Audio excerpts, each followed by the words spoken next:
about the functions used in Python.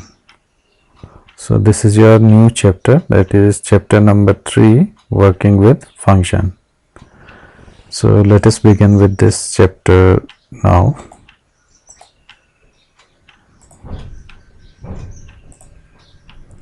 So in this video we will see how we can use functions and modules in a Python program. Right? Let us discuss the built-in functions first. As you know, there are 3 types of functions: built-in functions, modules, and user-defined functions. So we are going through built-in function first.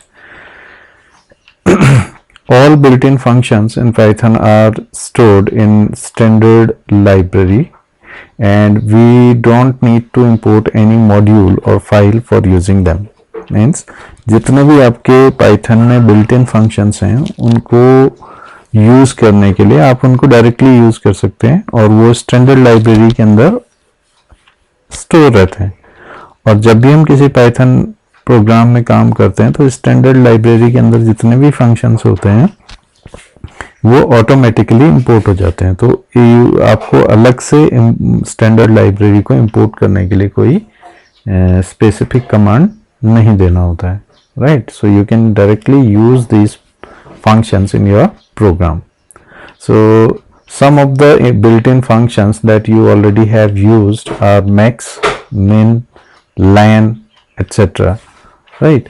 So let us see how we can use them.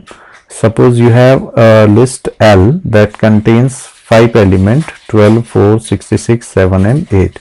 Now if you want to use max function, this max function takes the maximum value or element, or you can say the greatest element present in this list L. So since the greatest element in this list is 66, so you will be getting 66 in K, right? Then you will print that. Similarly, minimum function gives you the smallest element from the list, that is 4. So in T you will have value 4. Finally, the len function gives you the length of the list, that is the total number of elements present in the list. So you will get 1, 2, 3, 4, 5 in J, and that will be printed then. So we can see the output as, here you can see maximum element is 66 because the greatest element present in list is 66, smallest is 4, and the length of the list is 5. So this is how we can use built-in functions in Python. Now let us move to some more functions. There is another function called random function, and this is also a standard built-in function. In this function we need to provide 2 parameters. One is x, another one is n.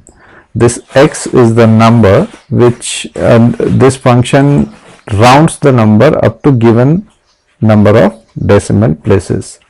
So if we have provided 2 numbers, x is the number which is to be rounded and n is the number of decimal places up to which the number is to be rounded.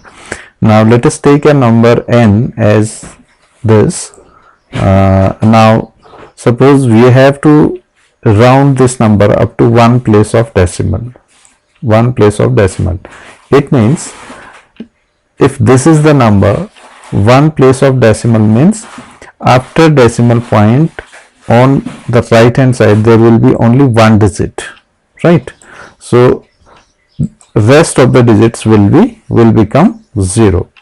So when this becomes 0, we will see the digit to the right of this 2 now, and the digit to the right of this 2 is 4, which is less than 5. So this will remain unchanged. But if it is greater than 5 or greater than 5, then this digit 2 will be incremented by 1, right?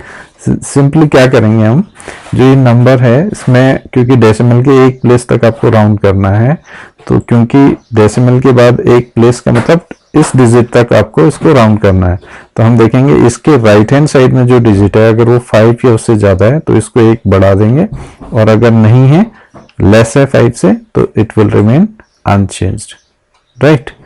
इसी तरह से अगर हमें decimal के दो place तक round करना है n,2, तो डेसिमल के दो प्लेस तक का मतलब है कि डेसिमल पॉइंट के बाद दो डिजिट रह जाएंगे, यानी 2 और 4, और बाकी सारे जीरो हो जाएंगे। लेकिन बाकी जीरो होने से पहले इस 4 के राइट में जो डिजिट है 5, क्योंकि ये 5 है, अगर ये डिजिट 5 या 5 से ज्यादा होगा तो फिर इससे नेक्स्ट वाला एक इंक्रीज हो जाएगा, यानी ये 5 होने के कारण अब ये 4 की जगह 5 हो जाएगा, तो आपको मिलेगा 1238.25।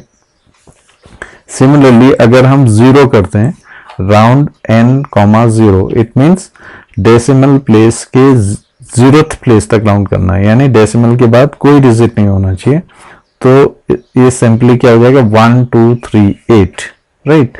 और अगर 8 के बाद हम यहाँ देखेंगे कि ये जो 2 है अगर ये 5 या उससे ज्यादा होगा तो ये 9 हो जाएगा, और अगर क्योंकि ये इस समय 5 से कम है तो ये 38 ही रहेगा। इसी तरीके से राउंड n माइनस, ये जो आपका n है इसकी वैल्यू नेगेटिव भी हो सकती है। जब नेगेटिव होगी इसका मतलब है कि अब हमें, क्योंकि 0 प्लेस तक का मतलब जब 0 प्लेस में राइट पॉइंट के बाद के सारे एलिमेंट 0 हो गया, और -1 का मतलब है इससे पॉइंट से एक पहले, तो पॉइंट से एक पहले क्या है 8, तो हम इसको क्या कर देंगे 0 कर देंगे, तो ये 0 हो जाएगा। और क्योंकि ये 5 से ज्यादा है तो इससे नेक्स्ट वाला डिजिट, इसके लेफ्ट हैंड साइड में जो डिजिट है 3, it will become 4, so then आपको क्या मिल जाएगा 1240, ठीक है। और इसी तरह से अगर हम n-2 करेंगे तो यानी इस पॉइंट के दो लेफ्ट साइड में दो डिजिट यानी 3 और 8 दोनों क्या हो जाएंगे 0, ठीक। और ये 0 होने पे क्योंकि ये 3 5 से कम है, राइट, तो अब ये 2 में कोई चेंज नहीं आएगा, so we will have 1200, right? So you can see the output now.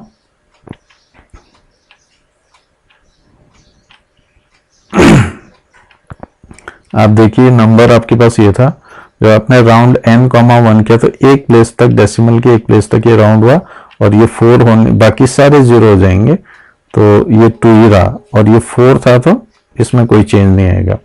अगला आपने 2 प्लेस तक किया, यानी 2 4 तक होगा, 2 4, और क्योंकि ये 5 है तो ये 4 का एक 5 हो जाएगा। इसी तरह से n0 पे क्या होगा, डेसिमल के 0th प्लेस तक, तो डेसिमल के बाद के सारे जो डिजिट हैं वो 0 हो जाएंगे, और ये 1 2 3 8 रहेगा, ठीक है। फिर -1 पे किया आपने, तो -1 का मतलब डेसिमल पॉइंट के बाद एक प्लेस यानी 8, ये 0 हो जाएगा, और क्योंकि ये 8 5 से बड़ा है तो इससे लेफ्ट वाला जो 3 है वो 4 हो जाएगा। और इसी तरह से -2 करने पे क्या होगा, इसके लेफ्ट हैंड साइड के दोनों डिजिट 0 हो जाएंगे, 3 और 8 दोनों 0 हो जाएंगे, और क्योंकि ये 3 5 से छोटा है तो इस 2 में कोई चेंज नहीं आएगा, तो ये 1200 रह जाएगा। सो this is how you can use random function. Next is we have two more inbuilt function, eval and abs, right? The eval function and abs function is used as follows. Suppose you have a string that contains a numeric expression, suppose 12 plus 60, and these double quotes means this is a string, right? Now if we say k is equals to eval 12 plus 60 within double quotes, right? So what it will do, it will convert this string into a numeric expression, right? तो इसमें से जो ये string के जो string को किसमें numeric में कन्वर्ट कर देगा, यानी ये इसको बना देगा 12, eval क्या करेगा 12 plus 60 बना देगा न्यूमेरिक फॉर्म में, यानी एक न्यूमेरिक एक्सप्रेशन बनेगा, और 12 plus 60 कितना होता है 72, that will be stored in k, वो k में स्टोर हो जाएगा। और अब आप यहाँ प्रिंट करेंगे, t प्रिंट करेंगे तो ये एज इट इज प्रिंट होगा, और k प्रिंट करेंगे तो उसका जो न्यूमेरिक एक्सप्रेशन को इवेल्युएट करने के बाद जो आएगा 72 वो प्रिंट होगा। इसी तरीके से यहाँ पे जो ये t है, t is equals to 12 minus 40, तो t की वैल्यू कितनी हो गई माइनस 28, राइट। तो अगर हम प्रिंट करेंगे t तो ये होगा माइनस 28, और जब हम प्रिंट करेंगे एब्सोल्यूट t, तो एब्सोल्यूट क्या करता है, ये जो भी नंबर आपके पास होता है सिंपली उसकी एब्सोल्यूट वैल्यू देता है। Absolute value means the value without any sign, अगर नेगेटिव है तो उसमें से साइन हट जाएगा। तो आप देख सकते हैं जब आपने यहाँ t प्रिंट किया तो t हुआ 12 प्लस 60, ये स्ट्रिंग है, और ये आपने इवेल जब लगाया तो k में जो वैल्यू आई वो इस न्यूमेरिक एक्सप्रेशन का सम आया, दैट इज 72, और यहाँ पे t की वैल्यू आपके पास है माइनस 28, और जब आपने इसी t को एब्सोल्यूट फंक्शन लगाया तो उसने उसकी एब्सोल्यूट वैल्यू दी 28, यानी एब्सोल्यूट वैल्यू सिंपली क्या होती है, the value without any sign. Now let us move to the next program, and here are some examples of Python modules, right? So as you know, in modules are basically a Python file, right, or a Python file which contains some specific category of functions। यानी एक file होती है, उस file के अंदर हमारे पास एक particular category, जैसे मैथ कैटेगरी, तो मैथमेटिकल फंक्शंस उसके अंदर ऑलरेडी डिफाइंड रहते हैं और एग्जीक्यूटेड रहते हैं।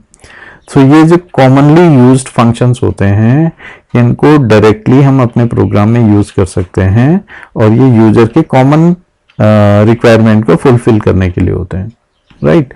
तो जब भी हमें किसी मॉड्यूल के अंदर जो फंक्शन है उसको यूज करना होता है तो हमें क्या करना होता है, उस मॉड्यूल को अपने प्रोग्राम के अंदर पहले इंपोर्ट करना होता है, और उसके लिए जो कमांड होती है इंपोर्ट और मॉड्यूल का नाम। तो हमारा मॉड्यूल है मैथ्स, इसके अंदर कई सारे फंक्शन डिफाइंड है, स्क्यूआरटी है, पावर है, फ्लोर है, सीलिंग है, बहुत सारे फंक्शन आपने क्लास 11th में किए हैं।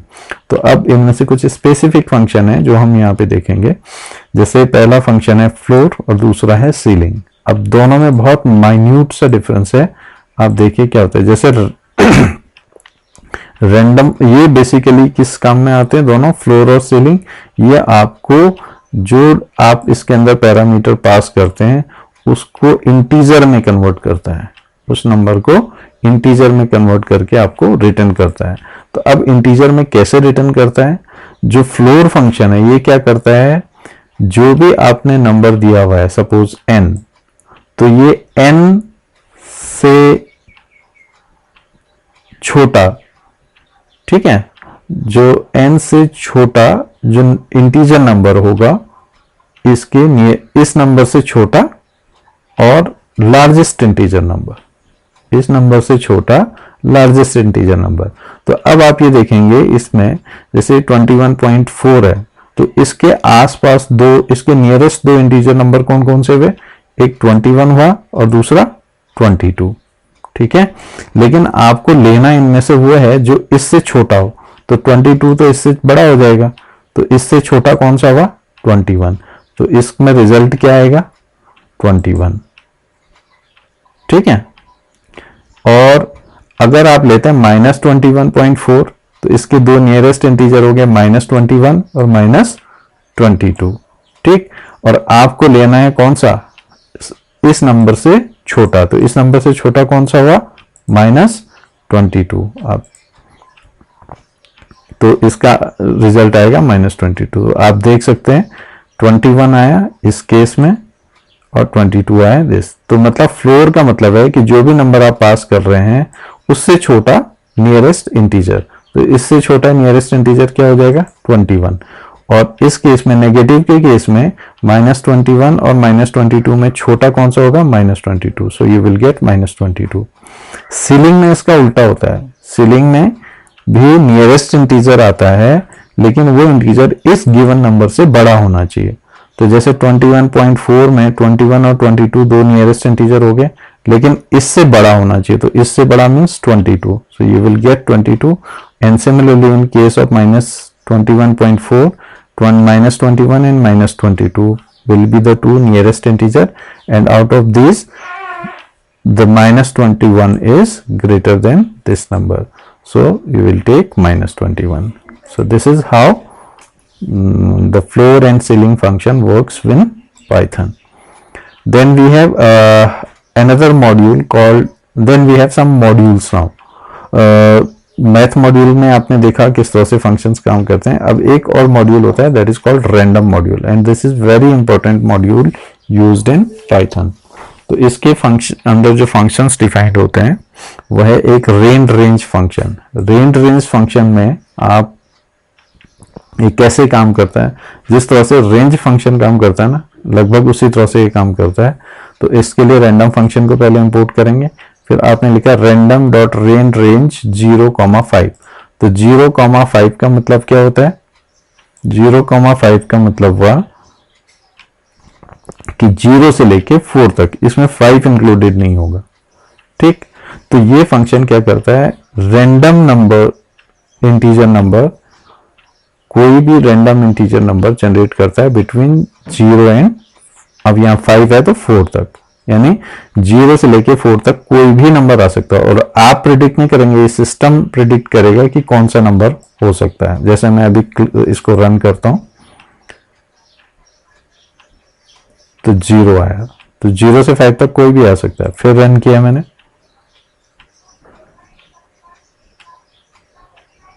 अब कोई डिफरेंट नंबर आ सकता है 3. फिर मैं एग्जीक्यूट करूंगा तो हो सकता है कोई तीसरा ही नंबर आ जाए, या रिपीट भी हो सकता है इनमें से, जैसे 3 ही रिपीट हो गया, लेकिन जाएगा 0 से लेके 4 तक ही, और कोई नंबर इसमें प्रोड्यूस नहीं होगा. नेक्स्ट है, इसी फंक्शन को मैंने एक लूप के थ्रू किया है. इसमें मैंने एक लूप चलाया 4 टाइम्स, और उसके अंदर इस फंक्शन को मैंने 4 बार एग्जीक्यूट कर दिया. ठीक है, और रेंज दिया मैंने 10. यानी अब 0 से लेके 9 तक कोई भी नंबर इसमें आ सकता है, या मैं ऐसा भी कर सकता हूं 2,10. तो इसका मतलब 2 से लेके 9 तक कोई भी नंबर इसमें प्रिंट हो सकता है. तो अब मैंने ये लूप के अंदर 4 बार चलाया तो 4 वैल्यूज प्रिंट होंगी. अब आप देखिए वो 4 डिफरेंट वैल्यूज भी हो सकती हैं, लेकिन होंगी सेम रेंज में. जैसे 6 2 बार रिपीट हुआ, 5 3, कुछ भी हो सकता है. सो this is how the range function works in Python. अब इसी रैंडम मॉड्यूल के अंदर एक इस रेंज फंक्शन को हम यूज करते हैं to select a random activity from list of activities. आपके पास एक एक्टिविटी लिस्ट है जिसके अंदर कौन कौन सी एक्टिविटी है, क्रिकेट है, गोल्फ है, म्यूजिक, योगा, खो खो. अब सपोज आपने रेंडमली असाइन करने हैं बच्चों को.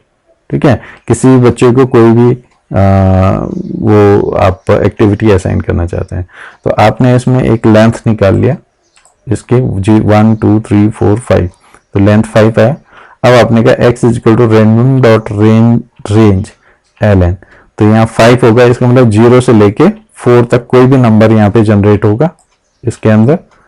ठीक है, तो 0 से लेके 4 तक आएगा, वो x में जाएगा, यानी आपको इंडेक्स मिल जाएगा इस लिस्ट का. अब वो इंडेक्स क्या होगा वो सिस्टम डिसाइड करेगा, और फिर आपने उस पर्टिकुलर एक्टिविटी को पिक कर लिया बाई एक्टिविटी x से. x में क्या होगा, index number. Right, so you can see मैंने पहली बार रन किया, रन करने के बाद जो एक्टिविटी सेलेक्ट हुई वो हुई गोल्फ. दोबारा मैं सेम प्रोग्राम को रन करता हूं तो हो सकता है कोई दूसरी एक्टिविटी सेलेक्ट हो जाए, और सेम भी हो सकती है. तो अभी देखिए योगा सेलेक्ट हुए. तो ये आप डिसाइड नहीं कर रहे हैं कौन सी एक्टिविटी सेलेक्ट होगी, ये सिस्टम डिसाइड कर रहे हैं. तो आपने देखोगे ये जो रैंडम फंक्शंस जो हैं, इन पे ये जो फंक्शंस हैं ये आपको हेल्प करते हैं, जो बेसिकली जो गेम्स रिलेटेड एक्टिविटीज या सॉफ्टवेयर होते हैं उनको डेवलप करने के लिए, क्योंकि वहां पे सब कुछ रैंडम सिलेक्शन के ऊपर काम करता है. Then we have another function called random function. Random module का रैंडम फंक्शन, और इसके साथ कोई पैरामीटर हमें नहीं देना होता है. और इस फंक्शन का काम ये होता है कि ये आपको 0 और 1 के बीच, 0 और 1 के बीच कोई भी एक रैंडम नंबर जनरेट करके देता है. वो कोई भी नंबर हो सकता है. जैसे मैं रन करता हूं इसको, अगेन मैंने ये लूप में दिया तो 4 रैंडम नंबर जनरेट होंगे इसमें, क्योंकि ये 4 बार एग्जीक्यूट होगा। और आप देखिए हर बार एक डिफरेंट नंबर आ रहा है, लेकिन नंबर जो जनरेट हो रहा है वो 0 और 1 के बीच में हो रहा है। देन रेंड इंट फंक्शन, जैसे अभी रेंड रेंज फंक्शन आपने यूज किया था, वो भी इंटीजर नंबर जनरेट करने के लिए होता था, और वो होता था अगर हम रेंड इंट करते थे 1 to 4 तो 1 से लेके 3 तक। ठीक है, यहां पे जो रेंड इंट फंक्शन और रेंड रेंज फंक्शन में फर्क इतना है कि रेंड इंट फंक्शन में 1 भी इंक्लूड है और 4 भी, यानी इससे जो नंबर जनरेट होगा वो 1 से लेके 4 के बीच में कोई भी हो सकता है, including 1 and 4। This is the only difference between randint and randrange, otherwise both are same. तो यहां पे जो नंबर जनरेट होगा वो 1, 2, 3 और 4 में से कोई भी हो सकता है। देखिए 4 भी जनरेट हुआ इसमें, अगर ये रेंड रेंज होता तो इसमें 4 जनरेट नहीं होता, 3 तक ही होता। ठीक है, इसके बाद नेक्स्ट है आपके पास जो है वो है choice function of random module. अब रैंडम मॉड्यूल में चॉइस फंक्शन का क्या यूज है कि अगर सपोज आपके पास कोई लिस्ट है या टपल है या स्ट्रिंग है या डिक्शनरी है, उसमें से कोई पर्टिकुलर आइटम आपको सेलेक्ट करना है, यानी रैंडम सिलेक्शन करना है आपको किसी भी सीक्वेंस से, तो आप आप चॉइस मेथड यूज कर सकते हैं रैंडम मॉड्यूल का। और कैसे यूज करना है, जैसे सपोज मैंने एक लिस्ट ले लिया, ठीक है, अब मैंने कहा रैंडम डॉट चॉइस एक्टिविटी, यानी ये लिस्ट मैंने इस चॉइस फंक्शन में पास कर दिया, तो इस लिस्ट से कोई भी एक आइटम ऑटोमेटिकली सेलेक्ट होगा और वो किस में चला जाएगा, माई चॉइस में। उसको जब आप प्रिंट करेंगे तो आपको मिलेगा, आप देख सकते हैं कोई भी एक वैल्यू प्रिंट हो जाएगी इसमें से, यानी इस समय जो इसमें इस लिस्ट से जो चॉइस फंक्शन ने क्रिकेट को सेलेक्ट किया और माई चॉइस में डाला, आपने उसको प्रिंट कर दिया। मैं दोबारा रन करता हूं तो हो सकता है इस समय कोई दूसरी एक्टिविटी चॉइस में सेलेक्ट हो जाए, तो म्यूजिक इस समय सेलेक्ट हुआ। सो इस तरीके से आप अलग अलग एक्टिविटी को सेलेक्ट करने के लिए चॉइस फंक्शन को यूज कर सकते हैं। अब ये जो लास्ट है, दिस इज कॉल्ड सफल फंक्शन। सफल फंक्शन क्या काम करता है, किसी भी लिस्ट को उसके जो आइटम है उनको रीसफल कर देता है। ठीक है, यानी उनका ऑर्डर बदल देता है। जैसे अभी क्रिकेट इंडेक्स 0 पे है, गोल्फ 1 पे है, ये ठीक है। अगर हम इनको सफल करना है, यानी इन आइटम्स की इंडेक्स वैल्यू बदल देनी है, अलग अलग इंडेक्स पे अलग अलग वैल्यूज आ जाएं, तो उसके लिए हम क्या करेंगे, हम सफल फंक्शन यूज करेंगे और उसमें ये लिस्ट को पास कर देंगे। उसके बाद अगर हम लिस्ट को प्रिंट करेंगे तो आपको जो इस लिस्ट के अंदर जो आइटम्स के जो ऑर्डर है उसमें चेंज दिखेगा। देखिए ओरिजिनल लिस्ट आपके पास ये थी, और जब आपने सफल किया यहाँ पे और उसके बाद इसको प्रिंट किया तो सफल फॉर्म में आपका अब ये सारे चेंज हो गए। ठीक है, तो लिस्ट के अंदर जो उनकी वैल्यू है वो अब पुराने जैसे नहीं रही, आपके ऑर्डर बदल गया। So this is how we can use inbuilt functions and modules in any Python program. So hope this video will help you to understand all these concepts, and my suggestion is for you is to practice all these codes in your Thony editor, so then you can learn these things in better way. Thank you very much.